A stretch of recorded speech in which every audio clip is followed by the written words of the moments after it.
함께 나눌 하나님 말씀 계속해서 창세기 4장 1절부터 15절까지 말씀입니다.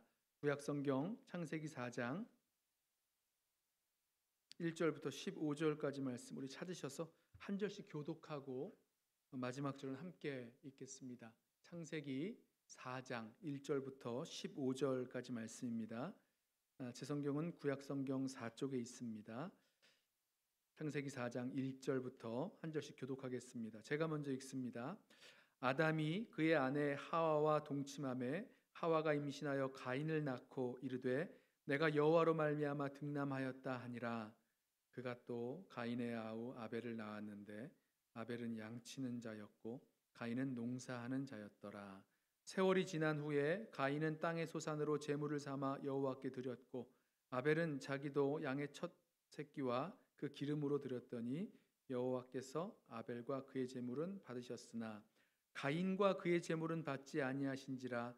가인이 몹시 분하여 안색이 변하니 여호와께서 가인에게 이르시되 내가 분하여 함은 어찌 됨이며 안색이 변함은 어찌 됨이냐. 내가 선을 행하면 어찌 낯을 들지 못하겠느냐. 선을 행하지 아니하면 죄가 문에 엎드려 있느니라. 죄가 너를 원하나 너는 죄를 다스릴지니라. 가인이 그의 아우 아벨에게 말하고 그들이 들에 있을 때에 가인이 그의 아우 아벨을 쳐 죽이니라. 여호와께서 가인에게 이르시되 내 아우 아벨이 어디 있느냐. 그가 이르되 내가 알지 못하나이다. 내가 내 아우를 지키는 자니이까. 이르시되 내가 무엇을 하였느냐. 내 아우의 핏소리가 땅에서부터 내게 호소하느니라. 땅이 그 입을 벌려 내 손에서부터 내 아우의 피를 받았은즉 내가 땅에서 저주를 받으리니 내가 밭을 갈아도 땅이 다시는 그 효력을 내게 주지 아니할 것이요 너는 땅에서 피하며 유리하는 자가 되리라. 가인이 여호와께 아뢰되 내 죄벌이 지기가 너무 무거우니이다. 주께서 오늘 이 지면에서 나를 쫓아내시온즉 내가 주의 낯을 배웁지 못하리니 내가 땅에서 피하며 유리하는 자가 될지라. 무릇 나를 만나는 자마다 나를 죽이겠나이다. 함께 읽습니다. 여호와께서 그에게 이르시되 그렇지 아니하다. 가인을 죽이는 자는 벌을 7배나 받으리라 하시고 가인에게 표를 주사 그를 만나는 모든 사람에게서 죽임을 면하게 하시니라. 아멘. 하나님의 질문 세 번째 시간, 우리는 하나님께서 이 성경의 인물들에게 찾아오셔서 해주신 그 질문들을 함께 살펴보면서 그 질문들에 담겨 있는 하나님의 그 관심과 관점 또 그 메시지를 함께 배우면서 하나님을 알아가고 동시에 하나님의 질문에 담겨 있는 그 시선으로 우리를 바라보면서 또 우리가 살아가는 세상을 또 함께 살펴보기로 했습니다. 하나님의 첫 질문 기억하세요? 하나님께 죄를 짓고 하나님의 낯을 피해 동산 나무 사이에 숨어 있는 아담에게 찾아오셔서 내가 어디 있느냐 물으셨지요. 이 질문은 죄로 말미암아 하나님과 깨어진 관계에 있는 하나님을 피하여 숨은 우리 인류의 그런 영적인 현 주소를 파악하게 되는 질문이다 말씀을 드렸어요. 그리고 이 질문은요, 우리가 있어야 할 자리가 있다, 우리가 돌아가야 할 자리가 있다라고 말씀하시는 질문이죠. 어디로 돌아가야 합니까? 우리를 찾으시는 하나님과 함께하는 자리, 또 우리에게 맡겨주신 그 사명을 감당하는 자리, 또 우리와 함께 하신 사람들을 사랑하고 격려하고 돌보는 자리로 돌아가야 된다라고 말씀드리면서 그 돌아가는 길, 하나님께서 예비해 놓으신 그 길은 바로 예수 그리스도, 길이요 진리요 생명이신 예수 그리스도시다 말씀을 나누었습니다. 두 번째 질문 기억하세요? 내가 분하여 함은 어찌 됨이냐. 이 질문은요, 아벨과 그의 제물은 받으셨지만 가인과 그의 제물을 받지 않으신 것, 이것을 안 가인이 이것을 안 가인에게 물으신 질문입니다. 이 질문을 통해서 우리는 나에게는 잘못이 없다, 또 나는 내가 당연히 누려야 할 그런 정당한 권리를 침해당했다라고 생각하면서 분노하고 있었던 가인의 모습을 보았죠. 그러면서 나에게 잘못이 있음을, 또 나의 기대가 지극히 이기적인 기대였음을 우리 함께 생각해 보자 말씀을 나누었습니다. 그리고 또 동시에 그 분노를 처리하지 못하고 계속해서 품고 있으면 그 가인을 향해서 그 분노로 말미암은 무서운 죄의 결과를 하나님께서 경고해 주고 계셨죠. 7절에 내가 선을 행하면 어찌 낯을 들지 못하겠느냐. 선을 행하지 아니하면 죄가 문에 엎드려 있느니라. 죄가 너를 원하나 너는 죄를 다스릴지니라. 예, 분노를 틈타서 죄가 우리들 가운데 들어와 우리를 완전히 장악해 버리고, 그래서 죄에 이리저리 끌려다니지 않도록 죄를 다스리기 원하시는 하나님의 경고의 말씀으로 우리 들었습니다. 자, 그러면서 이 분노를 어떻게 우리가 해결할 수 있을까? 저는 그 해결책으로 우리가 진정으로 하나님을 예배하게 되는 그 자리에서 이 분노는 해결되어진다, 분노는 풀려진다라는 것을 말씀드렸죠. 진정한 예배의 자리는 어떤 자리입니까? 내가 항상 옳다고 생각하고 있었던 우리 마음의 그 패역함을 보고 나아가게 되는 자리, 또 분노에 휩싸여서 나 자신을 주체하지 못하는 그런 우리의 죄된 모습을 보고 상하고 이 통회하는 심령으로 하나님 앞에 나아가 하나님의 은혜를 구하게 되는 그런 은혜의 자리 말입니다. 그렇게 하나님 예배할 때 우리 가운데 있는 분노, 미움, 원망, 시기, 이런 것들은 다 없어지게 될 것이다 말씀을 나누었죠. 자, 오늘 함께 보려는 하나님의 질문 세 번째는 내 아우 아벨이 어디 있느냐 물으시는 질문입니다. 하나님께서 가인에게 찾아오셔서 이 질문을 하셨을 때, 내 아우가 어디 있느냐 물으셨을 때 그때가 언제였을까요? 우리 8절 말씀을 보시면 그 질문을 던지셨던 그 상황이 나옵니다. 8절에 가인이 그의 아우 아벨에게 말하고 그들이 들에 있을 때에 가인이 그의 아우 아벨을 쳐 죽으니라. 9절 여호와께서 가인에게 이르시되 내 아우 아벨이 어디 있느냐. 여러분, 이 8절과 9절 사이에는 이 시간의 간격이 있을 것입니다. 근데 하나님이요, 가인이 아벨을 불러다가 그 들에서 그 아벨을 쳐 죽인 후에 그리고 돌아갔을 때 가인에게 물으신 거죠. 내 아우 아벨이 어디 있느냐.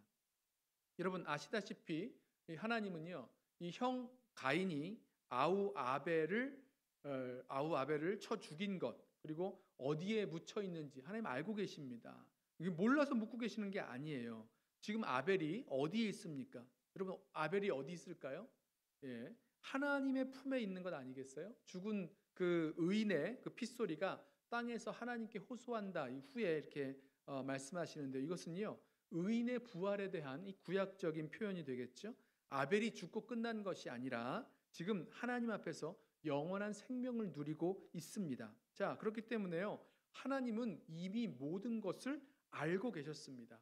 그럼에도 불구하고 질문하시는 하나님의 질문이요, 자, 여기에는 하나님의 의도, 하나님의 목적이 담겨 있다는 거죠. 자, 왜 하나님이 이런 질문을 던지셨습니까? 동생 아벨을 가인이 쳐 죽인 것을 분명히 알고 계신다 말입니다.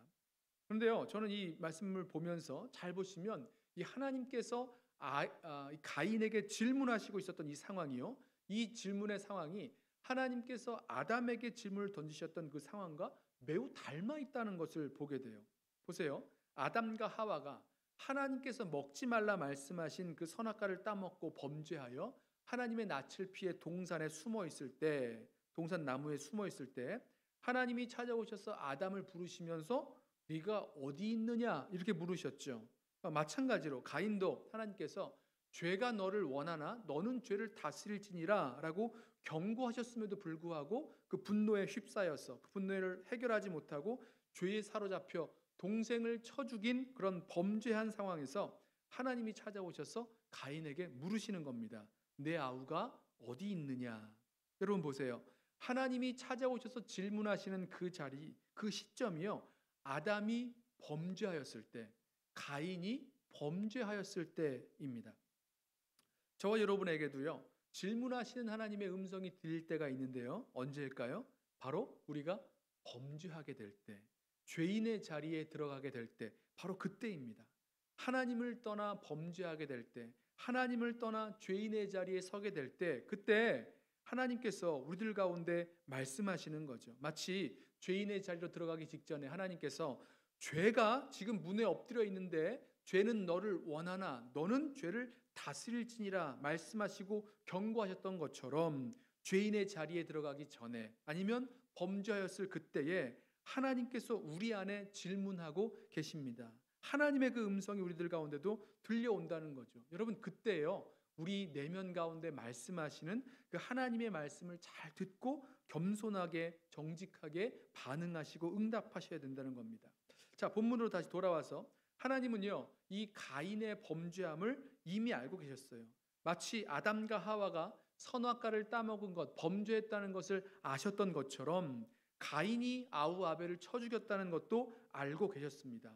자, 이들이 범죄한 것을 아셨으니까 하나님께서 이 범죄한 것에 따라서 그들을 그대로 징계하실 수 있어요. 징벌하셔도 될 터인데 지금 하나님은 그렇게 하지 않으신다는 거예요. 하나님은 이 죄인들을 찾아오셔서 먼저 질문하고 계십니다. 아담에게 질문하셨던 것처럼 아담의 아들 가인에게도 질문을 하세요. 찾아오셔서 질문하시는 겁니다. 범죄한 가인에게 물으세요. 내 아우가 어디 있느냐? 자, 여기서요, 우리는 하나님의 궁극적인 그 목적이 죄와 죄인에 대한 그런 형벌, 징벌에 있지 않음을 우리는 분명히 알 수 있습니다. 하나님이 이런 질문을 던지신 이유가 여기 있는 거죠. 무엇입니까? 하나님은요, 아담과 하와가 그 죄에서 돌이켜 회개하고 돌이켜 오기를 원하셨습니다. 또 가인도 회개하고 돌이키기를 원하셨다는 거죠. 죄에서 회개하여 돌이키기를 원하시는 것, 그래서 이 죄인을 찾아와 이런 질문을 던지고 계시다는 거예요. 여러분 아세요? 모든 죄는요, 근본적으로 하나님께 짓는 죄입니다. 사람에게 죄를 짓는 것 같지만 죄는 하나님과 연관되어 있어요. 하나님을 향한 불순종, 하나님이 기뻐하시지 않는 일을 행하는 것이기 때문에 모든 죄는 근본적으로 하나님께 짓는 죄가 되고 하나님과 연관되어 있습니다. 그래서요, 하나님은 자녀된 우리를 향해서 그 우리의 죄에 대해서 민감하시고 우리가 그 죄에 대해서 회개하여 돌이키기를 원하고 계십니다. 아담과 하와가 또 가인이 또 하나님께서 이들을 찾아오셔서 던지시는 그런 질문을 듣고 하나님 잘못했습니다. 제가 하나님께서 먹지 말라 말씀하신 그 선악과를 따먹었습니다. 이렇게 회개하고 돌이키는 것, 또 하나님 잘못했습니다. 하나님께서 너는 죄를 다스릴지라 말씀하셨는데 제가 분노에 휩싸여 죄를 다스리지 못하고 제 동생 아벨을 들에서 그만 쳐 죽이고 말았습니다. 이렇게 자신의 죄를 인정하고 회개하고 통회하여 돌이키는 것, 이것을 하나님이 원하고 계시다는 거죠. 그래서요, 하나님의 질문이요, 죄 가운데 있는 우리들에게 던지시는 그 하나님의 질문, 네가 어디 있느냐, 내 아우가 어디 있느냐 물으시는 이 질문은요, 죄로 말미암아 잃어버린 자리를 깨닫게 하시는 질문이고 돌아갈 자리가 어디인지 깨닫게 하시는 질문이고, 그래서 구원과 회복의 기회를 주시려는 회개를 촉구하시는 질문인 것을 우리는 들어야 될 것입니다. 우리 안에 질문하시는 하나님의 질문에 바르게 응답할 때, 그 회개를 촉구하시는 하나님의 그 질문에 바르게 응답할 때 우리는 거기에서 회복의 길로 나아가게 되는 거죠. 그런데요, 이 하나님의 질문에 대해서 답하고 있는 이 가인의 대답을 한번 들어보세요. 아담은요, 그 가인의 아버지 되는 아담은요, 하나님을 두려워하여 숨었다라고 대답했다는 것을 기억해 보면요, 이 가인의 대답은 이 아담의 대답보다 훨씬 더 뻔뻔하고 대담합니다. 9절 말씀 보세요. 그가 이르되 내가 알지 못하나이다. 내가 내 아우를 지키는 자이니까. 하나님이 내 아우가 어디 있느냐 물으셨더니 하는 대답이 내가 알지 못하나이다. 내가 내 아우를 지키는 자이니까, 이렇게 대답하는 겁니다. 여러분, 이 거짓말이죠. 아벨을 들에서 쳐 죽인 장본인이 누굽니까? 이 살인자가 누굽니까? 이 가인이에요. 피를 흘리며 쓰러진 아벨이 어디 있는지 모를 수가 없죠. 들에서 피를 흘리며 쓰러진 그 아벨을 가인이 땅에 묻어 놓았다면, 암매장에 놓았다면 모른다는 말은 더더군다나 거짓말입니다. 또 가인이 따져 묻기를 내가 내 아우를 지키는 자이니까, 이런 질문을 하였는데요, 이것은요, 나에게는 동생을 돌보고 지켜야 할 그런 책임이나 의무가 없다라고 말하려는 거예요. 그런데 만약에 가인에게 이런 동생을 돌보고 지켜야 할 책임과 의무가 없다면 하나님께서 가인에게 이런 질문을 하셨을까요? 아니죠. 그런 책임과 의무가 있기 때문에 내 아우가 어디 있느냐 이렇게 질문하시는 겁니다. 내가 내 아우를 지키는 자이니까, 이 질문에 대한 대답은요, 맞다는 거예요. 우리는 우리의 형제를 지키는 자요 돌보는 자가 되어야 합니다. 그것이 우리에게 맡기신 사명이요 또 우리의 임무가 되는 거죠. 우리는 형제를 지키는 자, 돌보는 자가 되어야 되는 것입니다. 자, 그래서요. 만약 하나님께서 우리에게도 우리의 형제 자매가 어디 있느냐 물으신다면 여러분 뭐라고 대답하시겠습니까? 네, 저 형제는 한국에 있습니다. 저 형제는 LA에, 뉴욕에, 여기 가까운 달라스에 있습니다. 여러분 이렇게 대답하시겠어요? 하나님 물으시는 질문은요. 형제 자매가 어디에 사는지 장소를 묻고 계시는 것이 아니죠. 우리와 형제 자매, 우리의 이웃을 향한 그 관계를 묻고 계신 것입니다. 우리가 무관심하고 있는 형제 자매들, 우리가 일부러 외면하고 있는 형제 자매들, 우리가 오랫동안 관계가 끊어져 버린 그런 형제 자매들에 대해서 그 관계에 대해서 지금 묻고 계시다는 거예요. 여러분 지금 한번 물어보세요. 어떤 형제나 자매의 이름을 넣어서 하나님께서 저와 여러분에게 내 형제 누구누구, 내 자매 누구누구가 어디 있느냐 물어보신다면 여러분 거기에 여러분은 무슨 누구의 이름을 넣으시겠습니까? 넣으실 만한 분들이 분명히 있으실걸요? 오랫동안 무관심하게 내버려 두었던, 아니면 일부러 외면해 오고 있었던, 아니 이제는 정말로 어디에 사는지조차 모르게 된 그런 형제 자매들 말입니다. 저요? 왜 저한테 물어보세요? 저 모릅니다. 저 몰라요. 내가 누구누구를 지키는 자입니까? 여러분 이렇게 가인처럼 대답하시게 될 수 있는 그런 형제 자매들이 어디 없으시냐 말입니다. 여러분 하나님은요 저와 여러분에게도 이와 똑같은 질문을 묻고 계시다는 거예요. 가인에게는요 들에서 쳐 죽였던 아벨이 있었다면 저와 여러분에게는 우리가 무관심해하고 또 일부러 외면하고 때로는 관계를 끊어버리고 있는 그런 형제, 자매, 이웃들이 있으시다는 겁니다. 어디에선가 우리로부터 상처받고 우리로부터 외면당하고 고통받고 버려진 형제, 자매들, 우리의 사랑의 손길과 관계를 잃어버리고 있는 그 사람들이 있다라는 말이에요.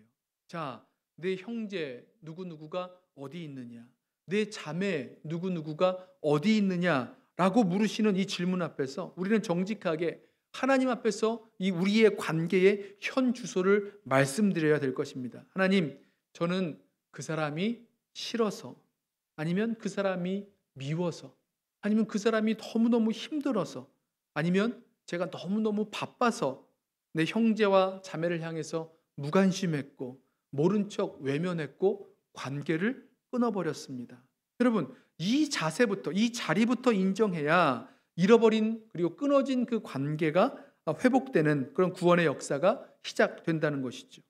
자, 그런데요 우리가 여기서 하나 더 좀 기억하고 싶은 것은요, 형제 자매들을 향한 우리의 그 관계의 모습이요, 이것이 우리의 하나님과의 관계 또한 드러내고 있다라는 사실입니다. 죄로 말미암아 하나님과의 관계가 끊어져 있는 아담에게 내가 어디 있느냐 물으신 것처럼 죄로 말미암아 형제 자매와 또 이웃과 관계가 끊어진 아담에게 네가 어디 있느냐 물으신다는 거예요.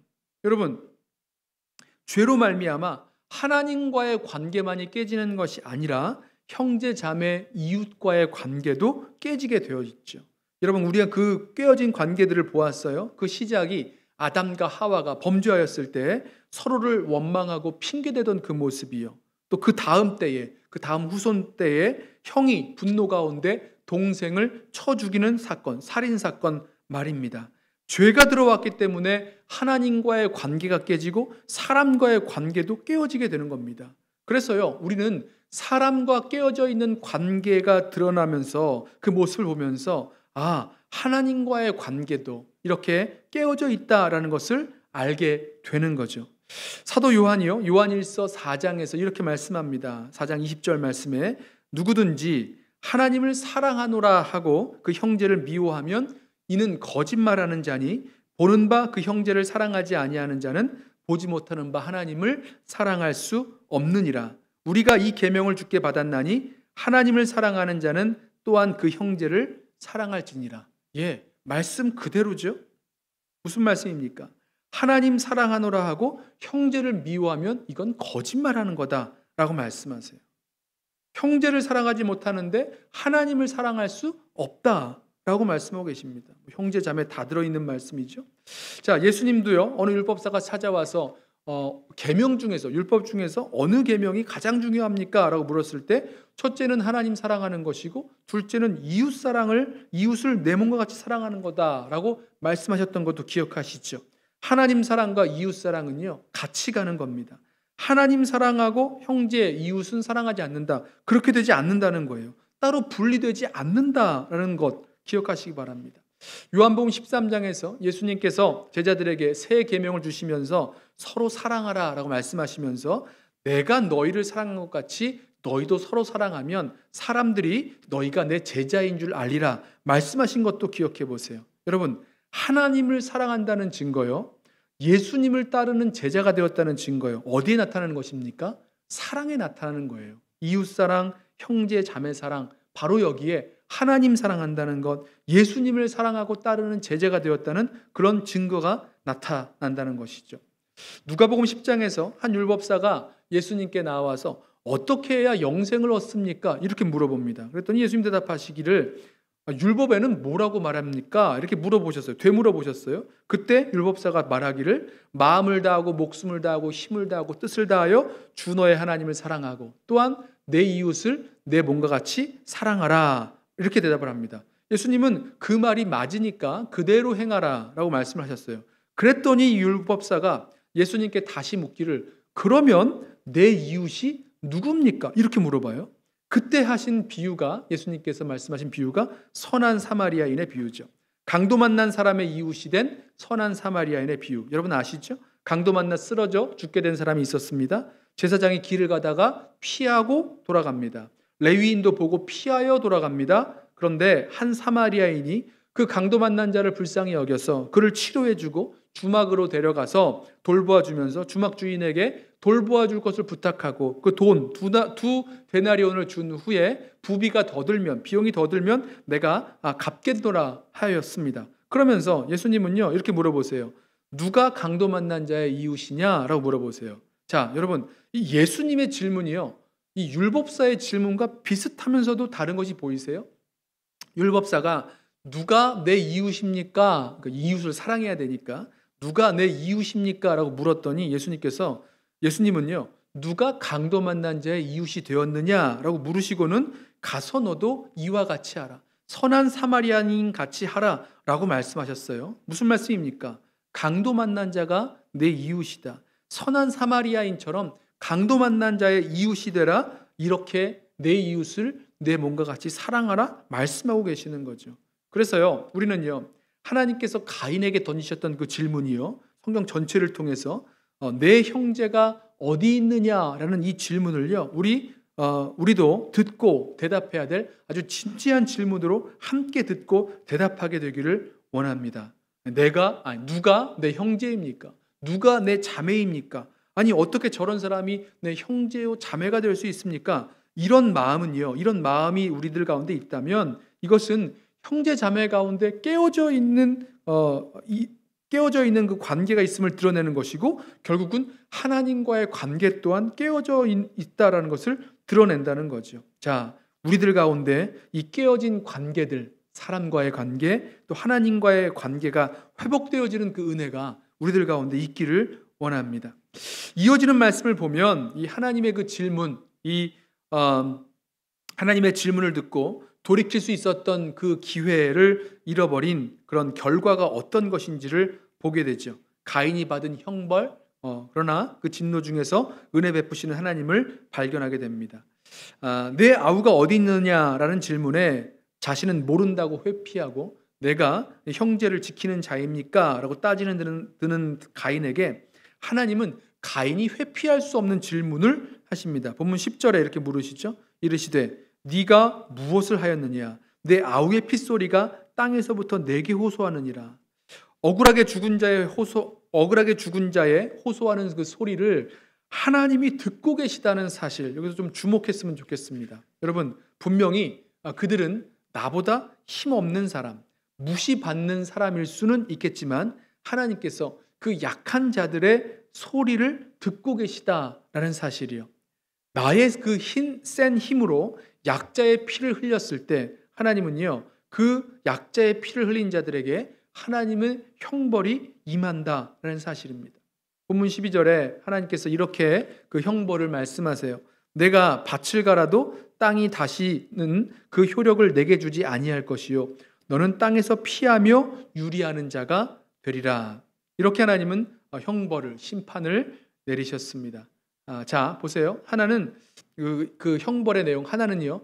땅에서 농사를 지어도 이 농사짓는 가인이요. 아무리 땅에서 농사를 지어도 밭을 갈아 노력해도 땅에서 소득을 얻지 못할 것이다. 이렇게 말씀하셨고요. 또 하나는요. 그 결과 가인은 땅에서 피하며 유리하는 자, 방황하는 자가 될 것이다 라는 거예요. 자기 동생을 쳐 죽인 또 이렇게 끊어져 버린 관계 속에 있는 그 가인에게 임한 하나님의 심판, 그거는요. 하나는 결핍이고 또 하나는 방황이었습니다. 결핍과 방황, 이 두 형벌이요. 이것이 모든 가인의 후손들이 경험하는 현실이 되어버립니다. 아무리 내 힘으로 노력해도 늘 모자라고 부족합니다. 결핍이에요. 그리고 정말 뭔가 만족하고 안식할 수 있는 그런 삶을 찾아서 일평생 헤매고 방황하는데요.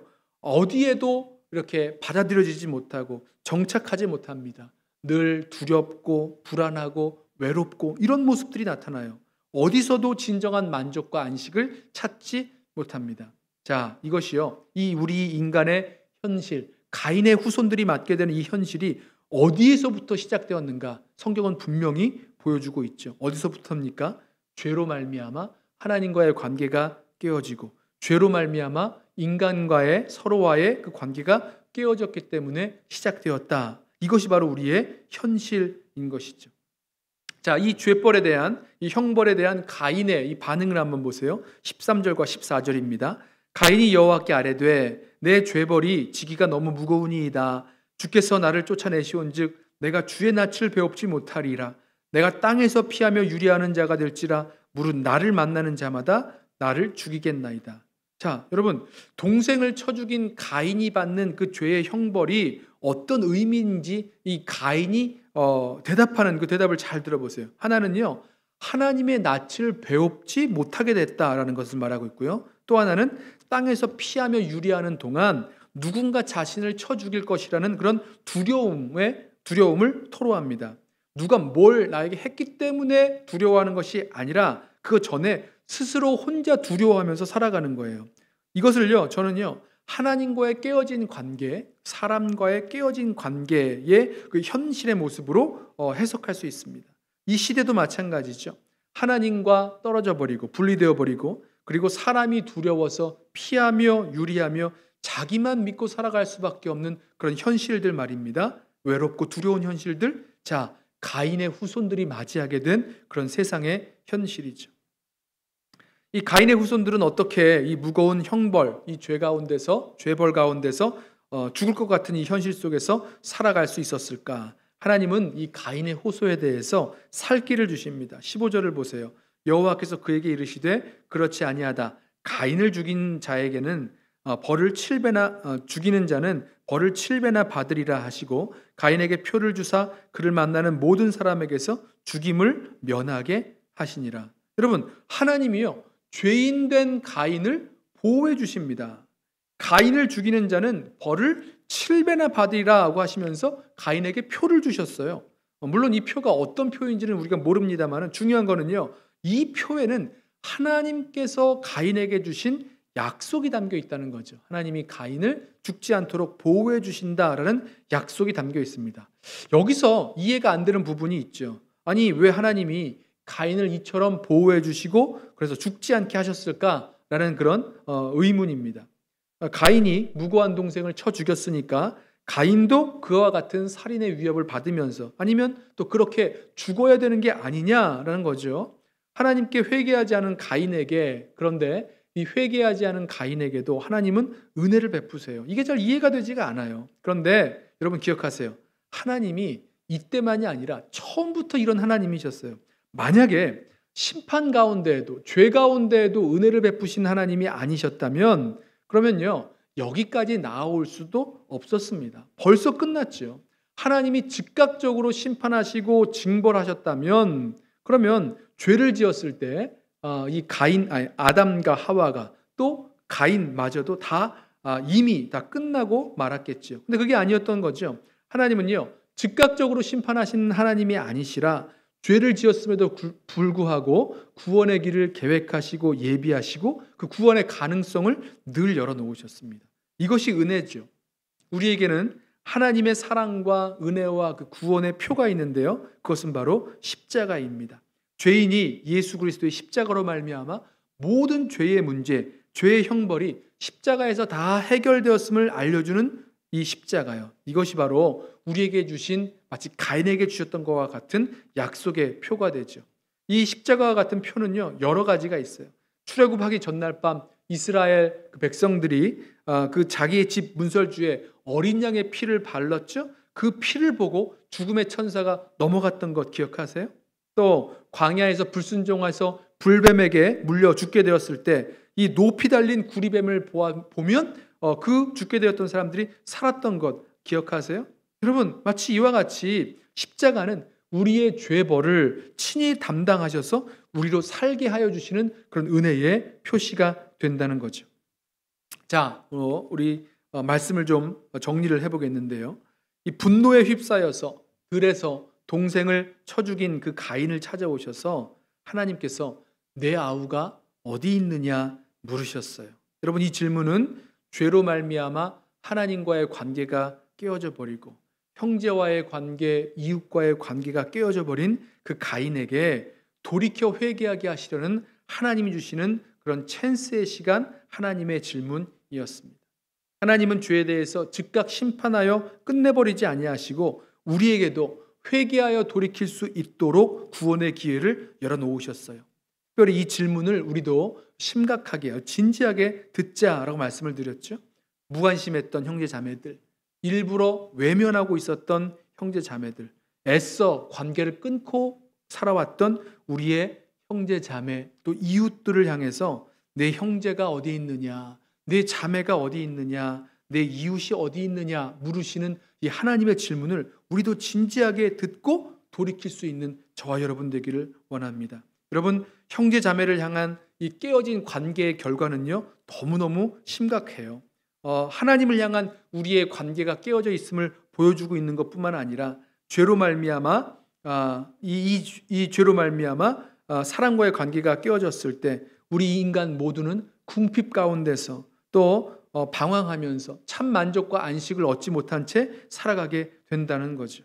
하나님의 이 질문, 내 형제 자매가 어디에 있느냐, 내 이웃이 어디에 있느냐 물으시는 이 하나님의 질문을 듣고 우리도 응답하여 회개하고 정말 하나님의 사랑하는 마음 가운데 이 형제 자매를 향한 이 사랑이 회복되고 관계가 회복되어 살아갈 수 있는 저와 여러분 되시기를 주님의 이름으로 부탁하며 축원합니다. 같이 찬양하고 우리 한번 같이 기도하겠는데요.